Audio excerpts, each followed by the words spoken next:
I'm an Orange County resident, mom of 3 boys with autoimmune issues and chemical sensitivity. I'm the executive director of the nonprofit Moms Across America. I've initiated pesticide testing in water, our water here, urine, breast milk, baby formula, many foods, and more, finding them all positive. I've met with the EPA Pesticide Review Board in DC twice, which included board members of the NIH and the WHO. I'm here to ask for the decision about pesticide spraying remain in the hands of all of the 35 board members, not just a few, because all of your votes count. All of the trustees need to make the decision. So about aerial spraying and ground spraying of toxic pesticides, I'm asking for this also to stop. We have the most toxic water in the US mainland, and our children and their health issues are skyrocketing.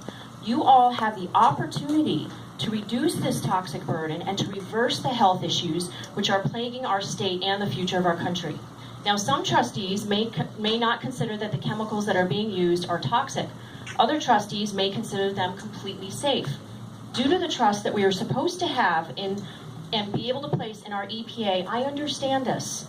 However, it is simply not factual. It is not sound science to consider that the pesticides being sprayed from planes over our waters, parks, backyards, gardens, bees, and schoolyards to be safe. And here's a few reasons why. Number one, the EPA does not require final formulation testing on any of the pesticides that they approve. None. They only require one declared active chemical ingredient to have long-term animal studies. So everyone knows that when you put more than one chemical together, there is a different impact. That means any claim from the EPA or a manufacturer that these chemical pesticides are safe is completely unfounded. There's no evidence to prove safety, and therefore they must not be used in our community. And I have been there and asked the EPA, they do not have final formulation testing.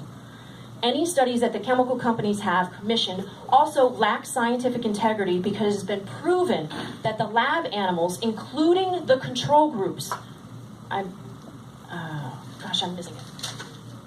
Okay, were fed the lab chow that was contaminated with toxic chemicals. When health issues showed up in both groups, the chemical companies could claim that there was no substantial difference in exposure to the chemicals in question.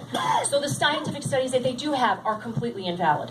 And at least one case, therefore, in at least one case, the EPA has allowed one form of a chemical to be tested and then a different form to be put into the product that's used. Think about sodium chloride is very different from sodium cyanide. That's bait and switch.